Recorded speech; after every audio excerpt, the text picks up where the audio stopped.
Meus queridos irmãos e minhas irmãs, hoje nós iremos meditar o tema: a família, lugar de comunhão de pessoas. Mas, antes de adentrar no tema, se faz necessário, é preciso que eu catequize vocês a respeito desse sexto domingo do tempo da Páscoa. Porque nos remete, porque nos joga para esse momento litúrgico que a igreja está se preparando para vivenciar a grande solenidade de Pentecostes. A coroação, o coroamento da encarnação do Verbo de Deus, o apogeu da encarnação de Jesus, o início da nossa história enquanto igreja, o início da comunidade dos crentes, dos batizados, que somos nós, e que a partir desse momento a igreja começa a se tornar universal, vai ganhando o mundo, e a mensagem de Cristo vai chegando aos quatro cantos da terra e convertendo os homens para a união, a comunhão com Deus. Vejam que nós estamos meditando hoje esse capítulo 14 do Evangelho de João. Um capítulo que eu digo a vocês assim com toda tranquilidade, seria necessário um dia por semana para cada versículo desse aqui, porque é um versículo condensado, mas que contém densamente a doutrina de fé católica, doutrina de salvação para nós. Vamos começar a brincar no texto agora. Primeiro, Jesus olha os seus discípulos ali. Ele olha a multidão com um olhar de esperança tão grande. Por que, padre, ele olha a multidão se ele está falando aos discípulos? Porque ali, a igreja nascente, nos discípulos todos, ela já está de um modo totalmente universal. Eles ali representam todos os povos. E o Senhor, olhando aqueles homens, diz: se alguém me ama, guardará a minha palavra. Observem que aqui nós temos uma condicional. Para amar a Cristo, é preciso guardar a sua palavra. É preciso ser dócil ao seu evangelho.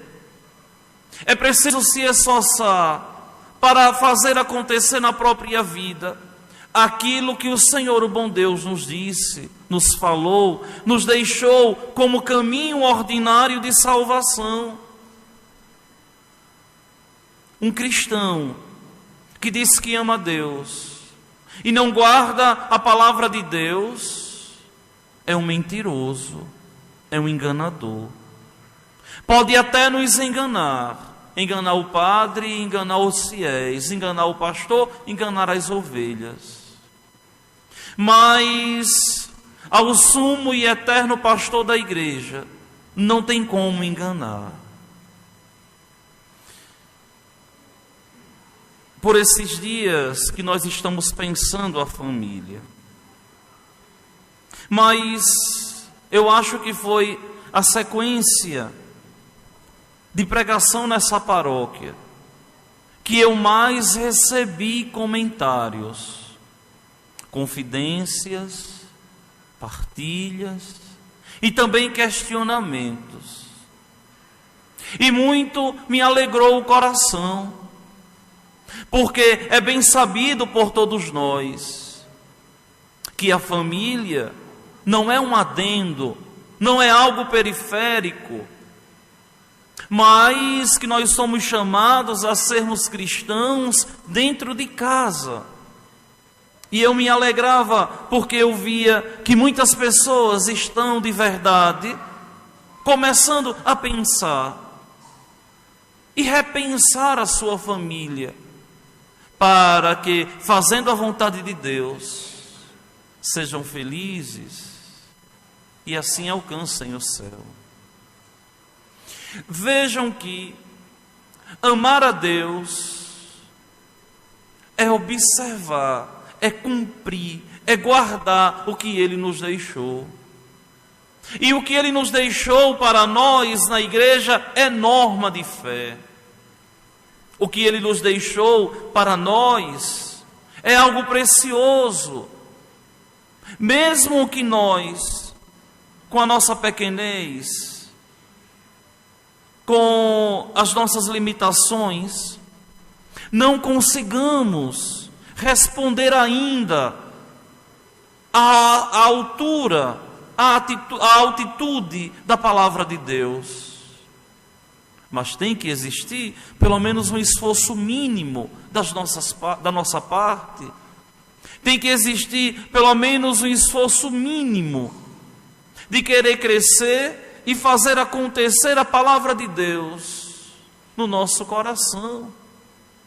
É bem sabido por todos nós que os grandes místicos da igreja, ao contemplarem a doutrina da fé e aplicarem na própria vida, todos eles se acharam nada. E quanto mais rezavam, mais ínfimos, mais pequenos eles se enxergavam. Por quê? Porque a luta que nós temos no dia a dia, meus irmãos, é simplesmente o desejo de alcançarmos a perfeição, como o Pai Celeste é perfeito. E por quê, Padre? Porque simplesmente o homem foi feito à imagem e à semelhança de Deus. Se Deus é a perfeição, se Deus é perfeito, nós temos que nos esforçar para sermos perfeitos também.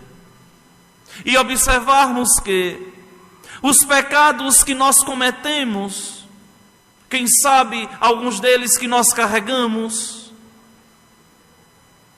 não são inerentes a nós, ou seja, não fazem parte da nossa essência. A nossa essência é a santidade. Todo pecado que você comete, que eu cometo, que nós cometemos, são pecados adquiridos. Ninguém foi feito por Deus pecador. Nenhum pecado voluntário é Deus quem nos dá. A gente vai adquirindo ao longo da vida pelos traumas, pela má educação, pelo egoísmo e por tantas coisas. Mas que o homem foi feito por Deus puro, santo, imaculado. Padre, se é assim, o que é que o Senhor me diz a respeito do pecado original, que quando uma criança nasce, ela já nasce pecadora? Um pecado que é involuntário, que faz parte simplesmente do gênero humano. Já nasce com esse pecado involuntário. Por quê? Porque aqui o homem cai. O ser humano cai, escolhe caminhar sozinho. Mas a partir do momento em que ele passa pela água batismal, ele é regenerado desse pecado. E esse pecado é totalmente apagado. E o homem fica todo puro, todo limpo. É interessante, mas nós perdemos um costume. Perdemos um costume que fazia parte da tradição da fé da igreja. que quando uma criança chegava na igreja para ser batizada, ela vinha com a roupa comum, colorida, que a gente usa no dia a dia.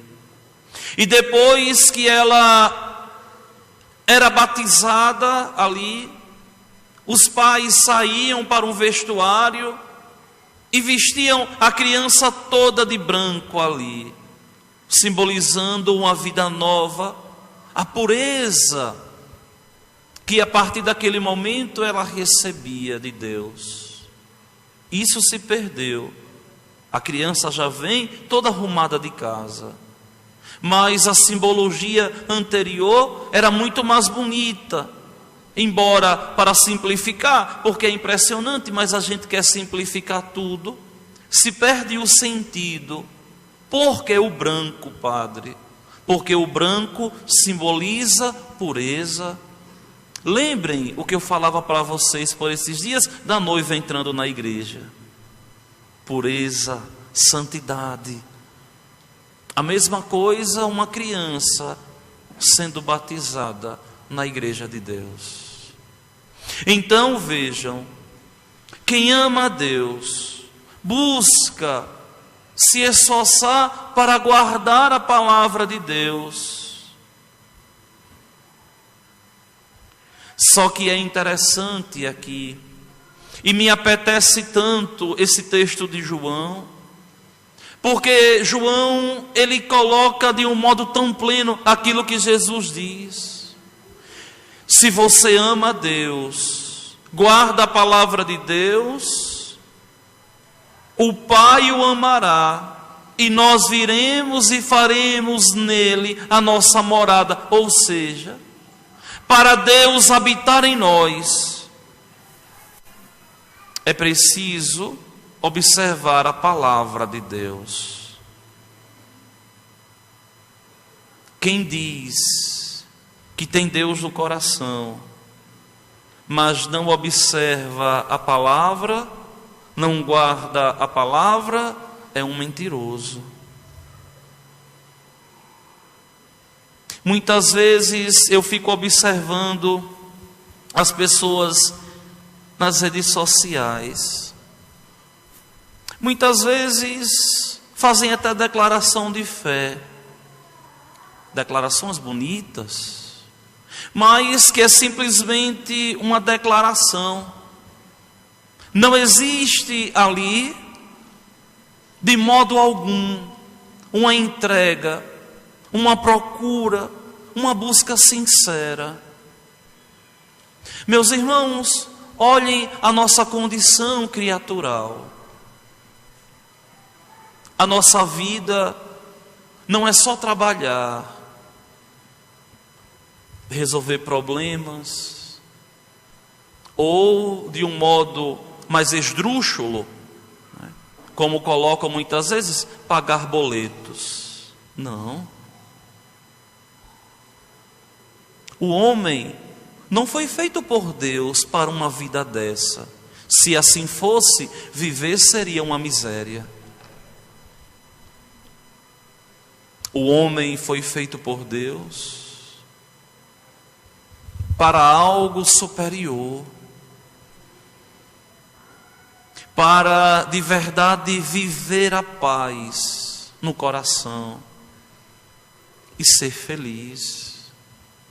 Não uma felicidade passageira que logo se esvai.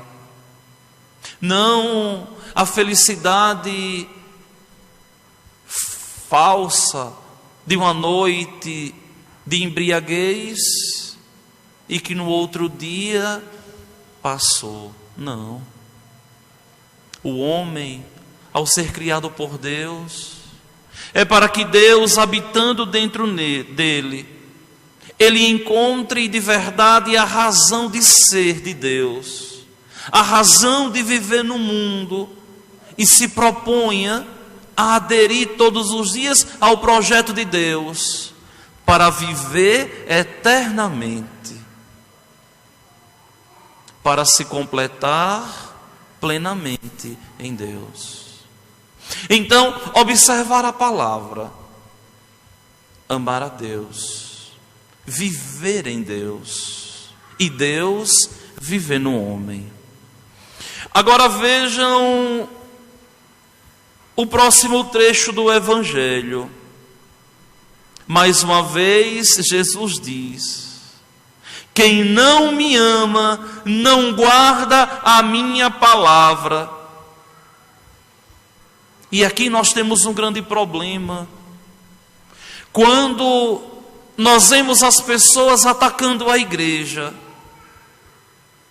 porque a igreja é antiquada na cabeça de uns tantos, porque a igreja tem que mudar para atender as pessoas, porque a igreja, ela discrimina. Não.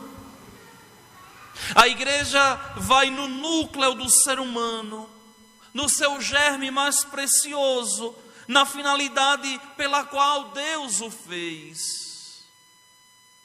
E eu garanto a vocês que Deus não fez o ser humano para que ele viva desencontrado na vida, sem saber para onde caminha, sem saber aonde quer chegar. Olha o que o Jesus diz: isto é o que vos falei enquanto estava convosco, mas o defensor, o Espírito Santo, que o Pai enviará em meu nome, ele vos ensinará e vos recordará tudo o que eu vos tenho dito.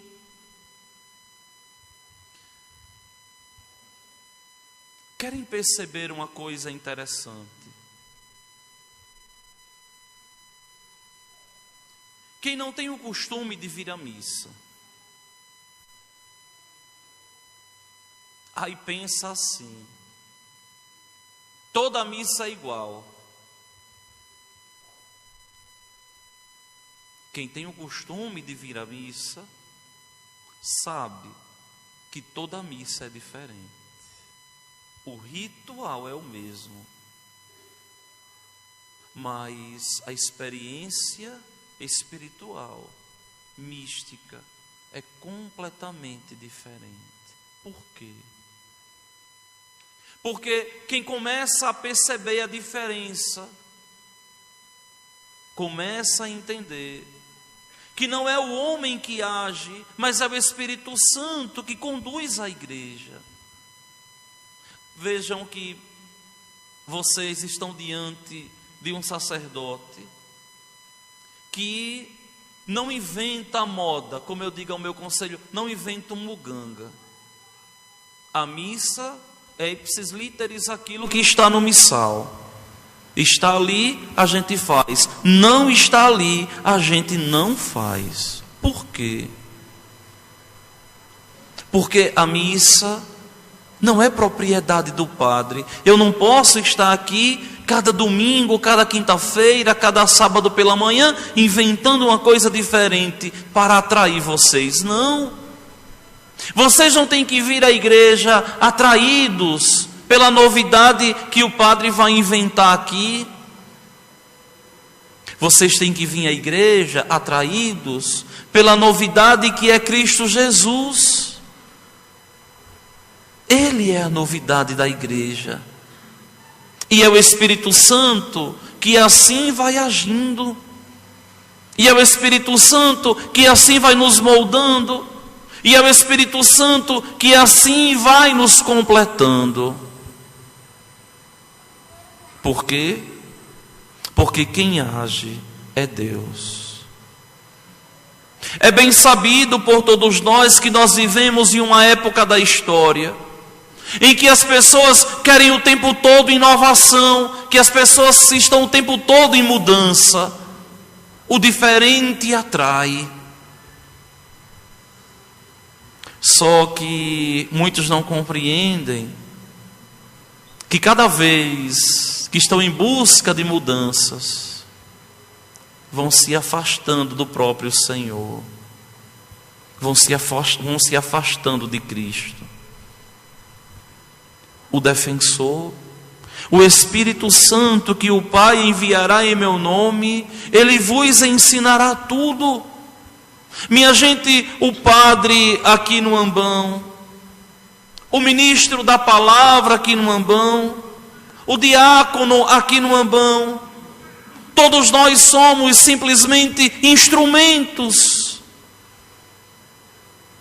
Não é a minha ciência que tem que converter vocês, mas é o Espírito Santo de Deus que deve tocar no coração de vocês, para que vocês se sintam cada vez mais responsáveis, primeiro pela própria salvação, para depois salvar os que Deus confiou a cada um de vocês, e assim sendo, ser sinal, luz, ponte para um povo que vive na comunhão quebrada, na escuridão, sem conhecer e sem amar a Deus genuinamente como Ele é. Olha que João continua o texto: deixo-vos a paz, a minha paz os dou, mas não a dou como o mundo, mas não a dou como o mundo. Essa paz aqui que a igreja tanto pede, todas as missas, não existe missa sem oração pela paz.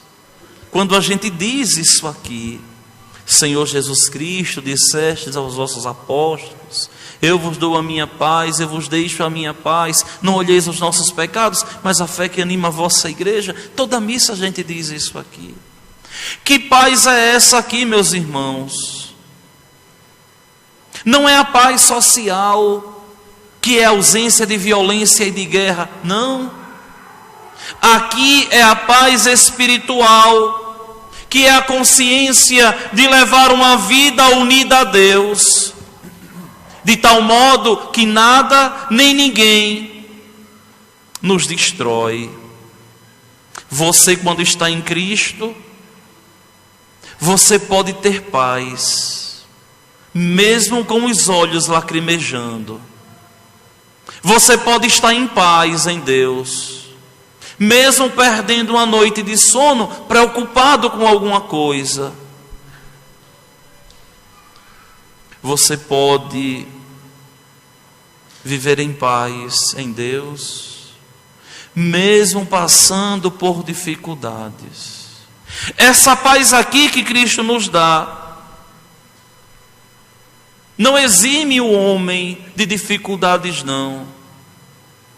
Porque muitas vezes a gente pensa que perde a paz quando está preocupado com alguma coisa, quando estamos enfrentando uma doença, quando estamos enfrentando uma dificuldade, a gente pensa assim: perdi minha paz.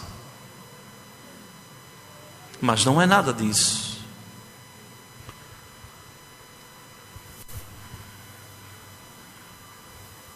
Olha aqui.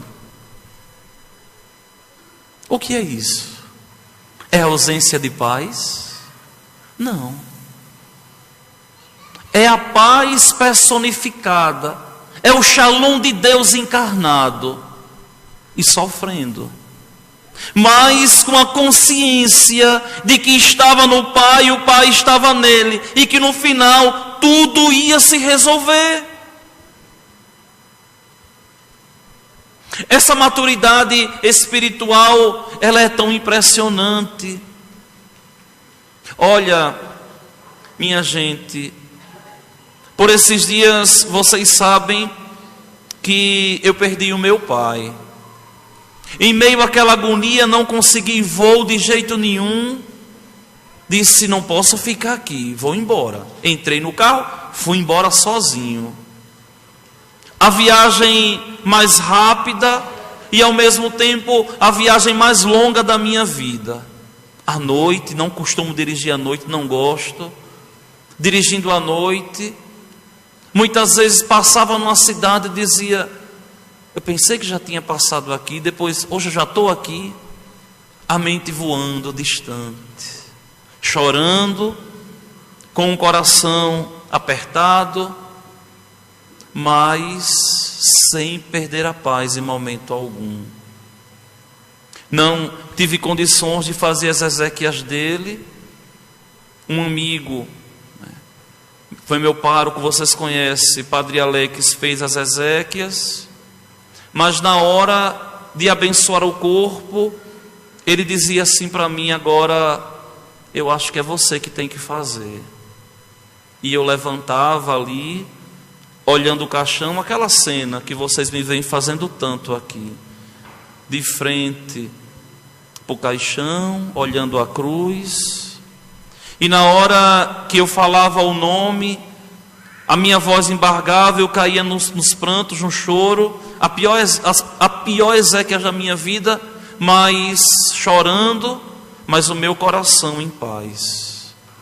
Ele vai se salvar, porque eu estou aqui para rezar. Eu sei que o bom Deus não vai deixá-lo se perder. Eu sei que o Senhor, o bom Deus, não vai permitir que ele se perca. Por quê? Pelos reflexos da vida toda, pelos reflexos de uma vida toda, e por tudo aquilo que eu sou e que faz tanto bem a tantas pessoas. Por que digo isso? Mostrando para vocês que, mesmo em meio a uma grande dor, em meio a um grande sofrimento, a gente não pode perder a paz, ou se desesperar, ou querer deixar de viver, ou cair numa depressão, como a gente vê, ou quem sabe até um pensamento suicida, como tanta gente que a gente conheceu aqui na cidade, no nosso município, e que desistiu de viver. Não. Essa paz que Cristo nos dá, ela nos faz permanecer de pé. E não devemos temer a nada nem a ninguém. E devemos sempre ser dóceis à ação de Deus. Não se perturbe, não se intimide o vosso coração. Minha gente, essa palavra de Cristo, ela é tão preciosa. Porque muitas vezes é verdade que a gente vai perdendo um pouco as estribeiras. A gente vai ficando perturbado, sim, com as preocupações, as dores, mas a gente não pode perder a fé.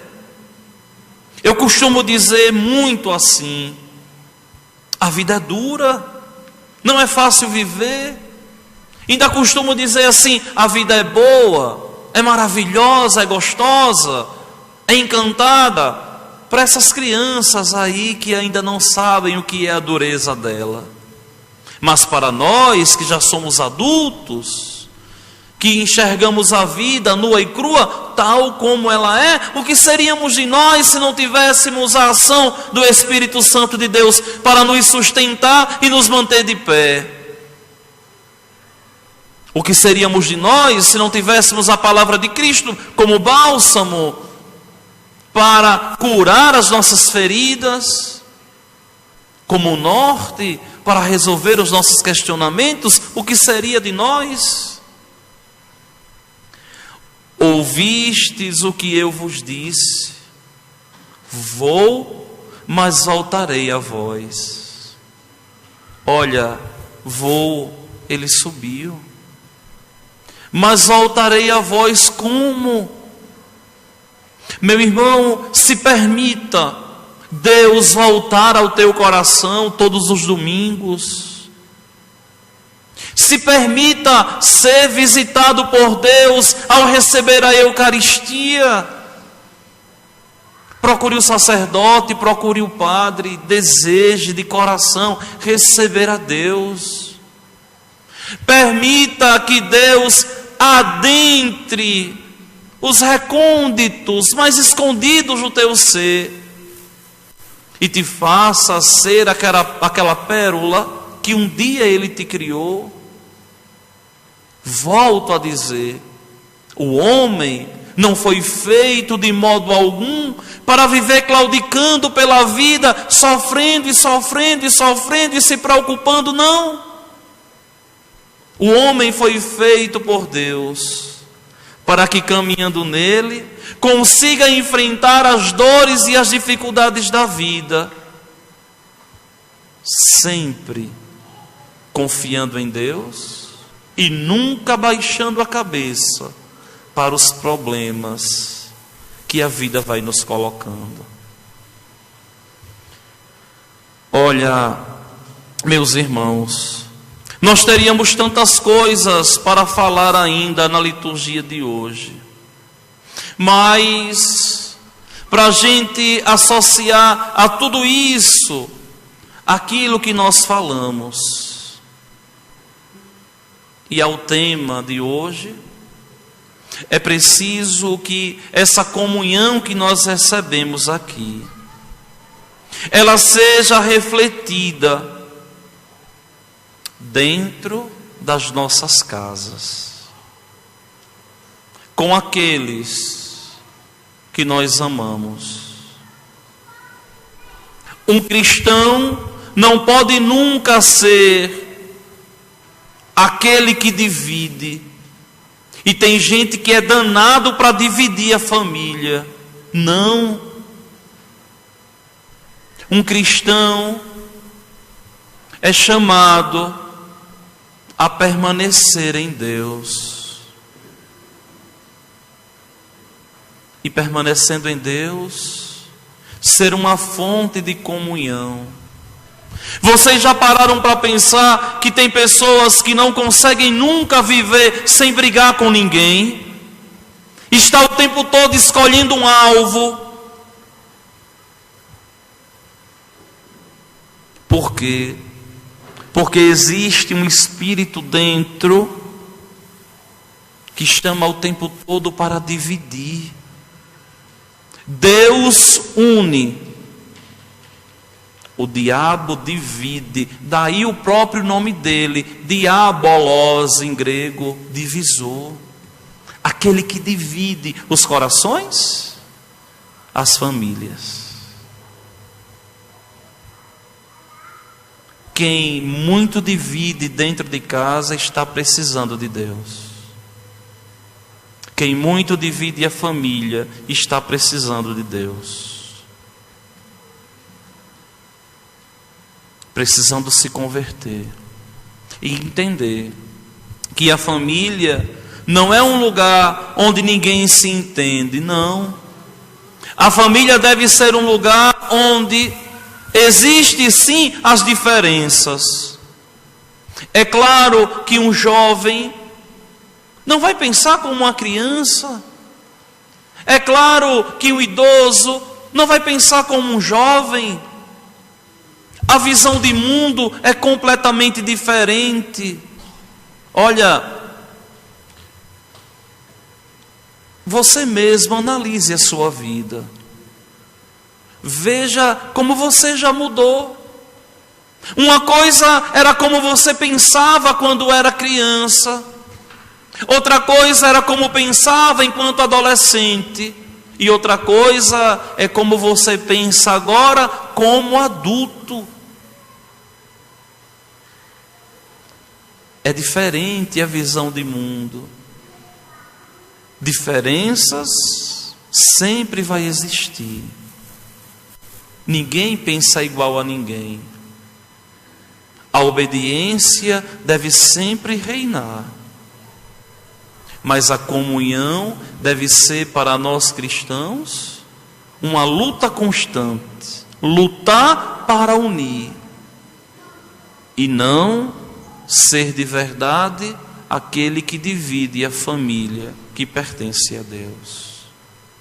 Que Deus, nosso Senhor, nos ajude, nos fortaleça, nos ilumine, para que esse Espírito Santo de Deus, que foi derramado nos nossos corações no batismo que um dia recebemos, nos faça homens e mulheres maduros, que tem Deus no coração e exala em meio ao mundo o bom odor de Cristo Jesus. Vamos ficar de